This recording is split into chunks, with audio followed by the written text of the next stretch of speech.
Hello, this is Shalini. आपका स्वागत है हमारे चैनल मेटा एजुकेशन में। इस वीडियो में हमने नैरेटिव रिसर्च डिजाइन यानी कि विवरणात्मक शोध अभिकल्प को कवर किया है। ये उसका पार्ट 1 है, जिसमें हम introduction of narrative research design, steps of narrative research design, types of narrative research design and general structure of study को समझेंगे। और इसके सेकंड पार्ट में हम methods, characteristics, advantages and limitations को देखेंगे। फ्रेंड्स, अगर आप हमारी किसी भी कम्युनिटी से जुड़ना चाहते हैं, आप हमारी वेबसाइट को लॉगिन करना चाहते हैं free quizzes and free courses के लिए, तो आप metaeducation.co.in पर जाकर लॉगिन कर सकते हैं। आप हमारे फेसबुक पेज, फेसबुक ग्रुप और इंस्टाग्राम पेज को फॉलो कर सकते हैं। आप इन सभी का लिंक आपको डिस्क्रिप्शन में मिल जाएगा।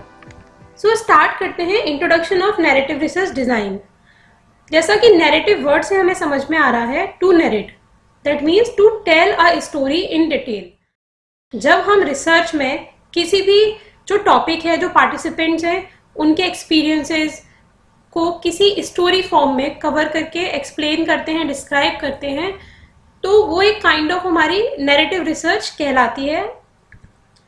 A narrative study typically focuses on studying a single person, gathering data through the collection of stories, reporting individual experiences, and discussing the meaning of those experiences for the individual.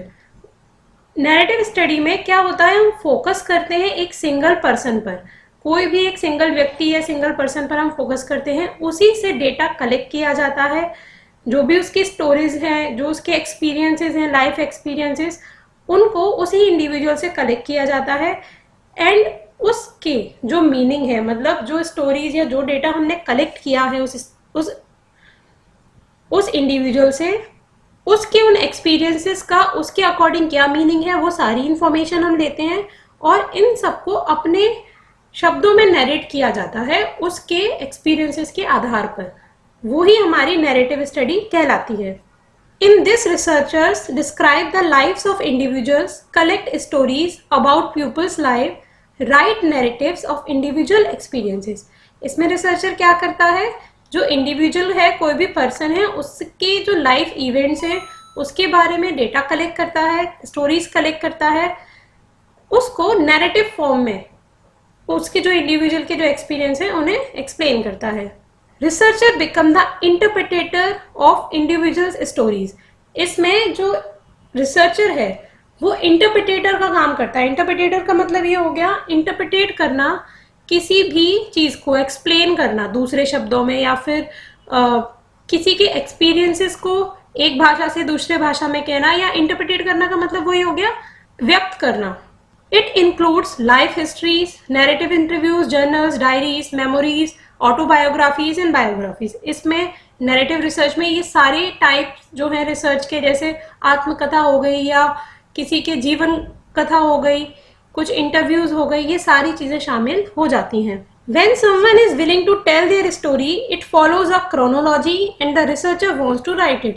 इसमें क्या होता है कि जब भी कोई पर्सन अपनी story बता रहा होता है तो उसमें एक क्रोनोलॉजी को फॉलो करना होता है। क्रोनोलॉजी मतलब क्रमबद्धता, जो कि समय के साथ में कि पहले ये इवेंट घटित हुआ, फिर ये वाला इवेंट हुआ था, फिर ये इवेंट हुआ था, तो उसके आधार पर वो अपनी स्टोरी को बताता है और रिसर्चर उन्हीं चीजों के आधार पर अपनी जो नरेशन है उसे लिखता है।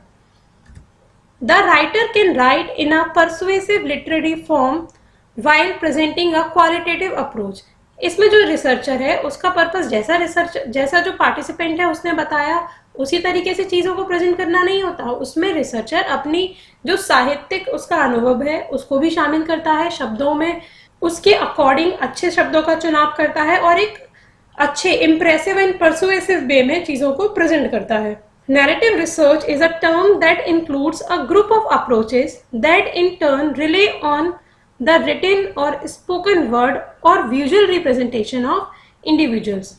नैरेटिव रिसर्च में हम ऐसे सारे अप्रोचेस को यूज करते हैं जिनका आधार, नैरेटिव रिसर्च में हम उन सारे अप्रोचेस को यूज करते हैं जिसमें हम किसी के भी एक्सपीरियंसेस को या तो विजुअल रिप्रेजेंटेशन में फॉर्म में रिप्रेजेंट कर रहे हैं, या फिर कुछ जो हमने देखा है, जो ऑब्जर्व किया है उसे भी व्यक्त कर रहे हैं, साथ साथ जो इंडिविजुअल था उसके जो एक्सपीरियंस थे, जो उसने हमें बताए हैं इंटरव्यू के थ्रू, उनको प्रेजेंट करते हैं। These approaches typically focus on the lives of individuals as told through their own stories.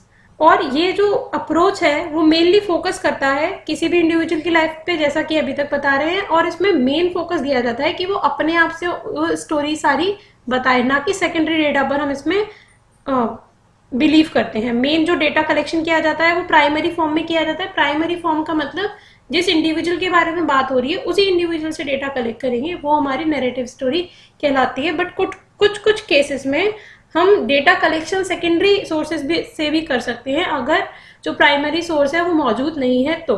The emphasis is on the story, typically both what and how is narrated.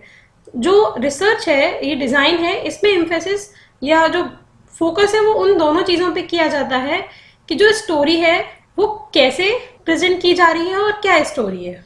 इन दोनों questions पर focus किया जाता है। Narrative research can be considered both a research method in itself but also the phenomena under study. Narrative research design एक खुद में ही research design तो है ही है, एक रिसर्च मेथड तो है ही है, बट उसके अलावा और स्टडीज में भी इसको एज अ फिनोमिना या as a part of research भी यूज किया जाता है। जैसे कि हम अगर कोई एक्सपेरिमेंटल स्टडी कर रहे हैं तो उसमें भी अगर हम किसी इंडिविजुअल के बारे में जानकारी लेना चाह रहे हैं as a qualitative part of that research, तो हम उसमें नैरेटिव रिसर्च को यूज कर सकते हैं।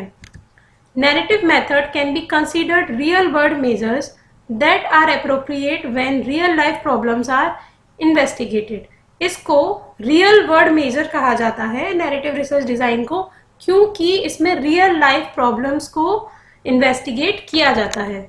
It's done to get specific insight about that individual. इसमें हम इस जो पर्पस होता है नैरेटिव रिसर्च डिजाइन को करने का वो ये होता है कि हम इसमें स्पेसिफिक इंसाइट किसी पर्सन के बारे में लेना चाहते हैं, जानना चाहते हैं कुछ स्पेसिफिक तौर पे, तब हम नैरेटिव रिसर्च को करते हैं। अब स्टेप्स देखते हैं नैरेटिव रिसर्च डिजाइन के क्या रहते हैं। फर्स्ट है identify a phenomena that addresses an educational problem और एनी अदर प्रॉब्लम। अगर हम एजुकेशन की फील्ड में बात कर रहे हैं तो वो एजुकेशनल प्रॉब्लम होगी, या अगर किसी और फील्ड में बात कर रहे हैं जैसे मैनेजमेंट की फील्ड में हम नैरेटिव रिसर्च कर रहे हैं तो मैनेजमेंट से रिलेटेड प्रॉब्लम होगी। तो पहला स्टेप होता है इसमें कोई भी फिनोमिना को आइडेंटिफाई करना जिस पर हम अपना रिसर्च करना चाहते हैं। अब उस फिनोमिना से रिलेटेड उस पर्टिकुलर इंडिविजुअल को सेलेक्ट करना, purposefully select an individual to learn about the phenomena. जो उस फिनोमिना के बारे में आपको जानकारी दे सके उस पर्टिकुलर इंडिविजुअल को सेलेक्ट करते हैं। Then collect stories from the individual that reflect personal experiences. अब उस इंडिविजुअल से उस पर्टिकुलर फिनोमिना के बारे में हम स्टोरीज को कलेक्ट करते हैं, उसके जो भी एक्सपीरियंसेस रहे थे लाइफ के उनको कलेक्ट करते हैं, जिससे कि हमें उस फिनोमिना के बारे में उस इंडिविजुअल से उसके एक्सपीरियंसेस पता चल पाए। नेक्स्ट री स्टोरी और रीटेल द इंडिविजुअल्स स्टोरी। अब हमारा जो पर्पस है वो है जो भी उसने सारी चीजें बताई उनको क्रोनोलॉजी के अकॉर्डिंग अरेंज करना, उनको रीराइट करना, री स्टोरी करना, अच्छे शब्दों का चुनाव करके उसे लिखना। Collaborate with participants story teller in all phases of research. अभी हम जो पार्टिसिपेंट्स हैं उनसे अपना इंटरेक्शन खत्म नहीं करेंगे। अभी जब हम अपना डेटा लिख रहे हैं, स्टोरी लिख रहे हैं, उस समय भी जो इंडिविजुअल्स थे या जो इंडिविजुअल था उससे हम कोलैबोरेशन में साथ साथ चलते रहेंगे। Right a story about the participants personal and social experiences. अब प्रॉपर स्टोरी लिखेंगे, प्रॉपर मतलब जो फाइनल ड्राफ्ट होगा हमारा, जिसमें हमने उस इंडिविजुअल से जो भी उसके एक्सपीरियंसेस थे वो लिए थे, उसका फाइनल ड्राफ्ट बन जाएगा। नेक्स्ट है, लास्ट है, validate the accuracy of the report. अब जो हमने रिपोर्ट प्रिपेयर करी उसकी वैलिडेशन को देखेंगे वो कितनी वैलिड है या नहीं है। आई होप आपको ये स्टेप समझ में आए होंगे। नेक्स्ट है टाइप्स ऑफ नैरेटिव रिसर्च। तो देखिए ये है biography, autobiography, journal, diaries, life stories, drama, novel, personal narratives, personal accounts, life writings, person centred ethnographies, oral histories और पर्सनल एक्सपीरियंस स्टोरीज। ये सारे के सारे हमारे नैरेटिव रिसर्च के टाइप हैं, जिनको हम जो भी पर्पस है, जैसे बायोग्राफी है, ऑटोबायोग्राफी, तो ऑटोबायोग्राफी उस पर्सन के द्वारा खुद लिखी जाएगी। बायोग्राफी किसी और पर्सन के बारे में उसकी किसी दूसरे पर्सन की कहानी लिखी जाएगी, ऐसी डायरीज हैं। ये सारे हमारे टाइप्स हो सकते हैं नैरेटिव रिसर्च को करने के या नैरेटिव रिसर्च को प्रेजेंट करने के। अब इससे कैसे हम पता करें कि जो हमारा टाइप है रिसर्च का, नैरेटिव रिसर्च का, वो क्या है, उसके लिए कुछ क्वेश्चन हैं जिसके आधार पर हम टाइप्स को सेलेक्ट कर सकते हैं। फर्स्ट है हु राइट और रिकॉर्ड द स्टोरी। जैसे अगर वही पर्सन लिख रहा है तो वो हमारी डायरीज भी हो सकती हैं या फिर ऑटोबायोग्राफीज कही जा सकती हैं।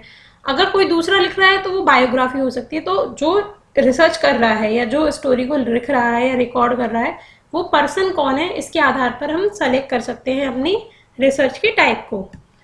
How much of a life is recorded and presented. अब वो जो लाइफ है किसी भी पर्सन की वो कैसे रिकॉर्ड और प्रेजेंट की गई है, मतलब पूरी होल स्टडी उसके पूरे इवेंट्स पर स्टडी की गई है, पूरी लाइफ पर, ये सारी चीजें मैटर करती हैं। Who provides the story. अब आपको स्टोरी कौन बता रहा है, कोई सेकेंडरी पर्सन से आपने स्टोरी कलेक्ट की है या जो मेन पर्सन है उसी से डेटा कलेक्ट कर रहे हैं। Is a theoretical lens being used. Theoretical lens मतलब थ्योरेटिकली वो कितनी अच्छी स्टोरी आप लिख पा रहे हैं। Can narrative forms B combined. अब जो भी नैरेटिव फॉर्म्स हमने बनाई है क्या उनको कंबाइन कर सकते हैं। इसके आधार पर हम बताएंगे कि वो स्टोरी जो भी आपने बनाई है, जो नरेशन आपने बनाया है, वो इनमें से कौन से टाइप में आएगा। जैसे कि लाइफ राइटिंग है, वो आपके पूरी लाइफ में हर जो इवेंट है उसके आधार पर आप अपनी लाइफ राइटिंग्स बना सकते हैं। अब ड्रामा है, वो आपकी लाइफ का किसी एक इवेंट पर बन सकता है। तो ऐसे ही डिफरेंट जो टाइप्स हैं वो डिफरेंट क्वेश्चंस के आंसर्स के आधार पर आप सेलेक्ट कर सकते हैं। Journal structure of study. अगर आप जब स्टडी लिखेंगे तो उसका स्ट्रक्चर क्या होना चाहिए वो हम बता दे रहे हैं। जैसे फर्स्ट जर्नली इंट्रोडक्शन आता है जिसमें प्रॉब्लम और क्वेश्चंस आ जाएंगे आपके रिसर्च क्वेश्चन। सेकंड है रिसर्च प्रोसीजर। अब आपने प्रोसीजर कौन सा यूज किया। A narrative, significance of individual, data collection, analysis, outcome, ये सारी चीजें उसमें बताएंगे आप। नैरेटिव मतलब जो कहानी है वो आ जाएगी। सिग्निफिकेंस ऑफ इंडिविजुअल बताएंगे कि उसी पर्सन को क्यों सेलेक्ट किया गया, डेटा कलेक्शन कैसे किया गया, एंड एनालिसिस और आउटकम क्या रहे, ये आपका पूरा प्रोसीजर में आ जाएगा। नेक्स्ट है report of stories, then individuals theories about their lives लिखेंगे, then narrative segments identified, and last है patterns of meaning identified, event, process, epiphanies and themes. Last में आप समरी बताएंगे अपनी स्टडी की। तो ये था हमारा journal structure of study. I hope आपको ये वीडियो समझ में आया होगा। अगर आपका कोई डाउट है आप कमेंट करके पूछ सकते हैं, आपके डाउट्स को हम क्लियर करने का पूरा ट्राई करेंगे।